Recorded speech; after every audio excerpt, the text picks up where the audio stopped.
Enseignante en CM1 depuis 2 ans, auparavant enseignante en CP pendant 7 ans, je suis en reconversion professionnelle depuis une dizaine d'années. Je pratique la discipline positive depuis 4 ans en classe. J'ai commencé en tant que parent. Je me suis aidée d'ouvrages de Jen Nelsen, j'ai suivi des ateliers de formation et j'ai mis en place cette démarche éducative très efficace. La discipline positive est une démarche éducative qui n'est ni permissive ni punitive et qui permet de développer chez l'enfant l'autodiscipline, le sens des responsabilités, les compétences sociales et le respect, et le tout dans un cadre ferme et bienveillant. Dans le cadre de la discipline positive, je pratique l'autorégulation. L'autorégulation, c'est la capacité d'une personne à gérer ses émotions. Alors en classe concrètement, l'autorégulation permet d'avoir une meilleure ambiance de classe et de mieux gérer les transitions. Alors pour cela, je me sers de ma main, c'est-à-dire que j'explique aux enfants que la main représente notre cerveau, que le poignet représente le tronc cérébral qui nous maintient éveillés ou qui nous fait nous endormir, qui nous fait respirer, qui fait battre notre cœur. Ici, nous avons la partie centrale de notre cerveau où nous gérons nos émotions et stockons nos souvenirs.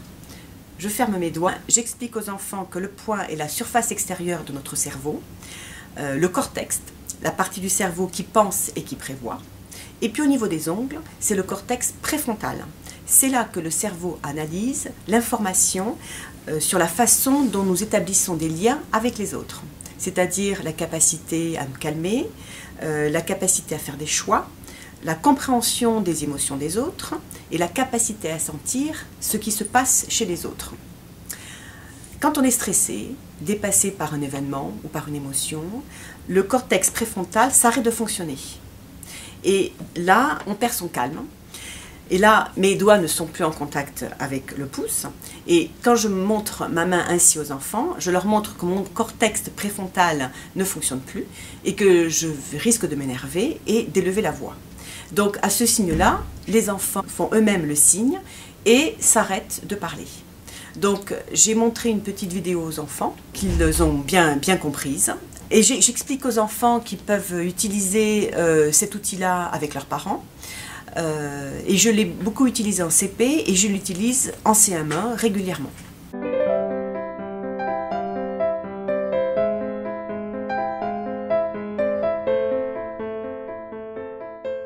À expliquer, cet outil peut paraître difficile à utiliser, mais il est très simple d'accès et très simple à utiliser.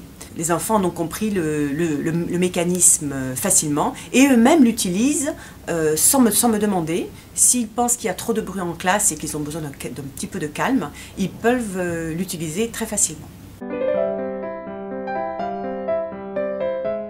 Alors cet outil m'évite d'élever la voix, il m'évite de faire des rappels à l'ordre réguliers. La gestuelle vient remplacer ma voix, qui est un outil précieux qu'il faut utiliser à bon escient.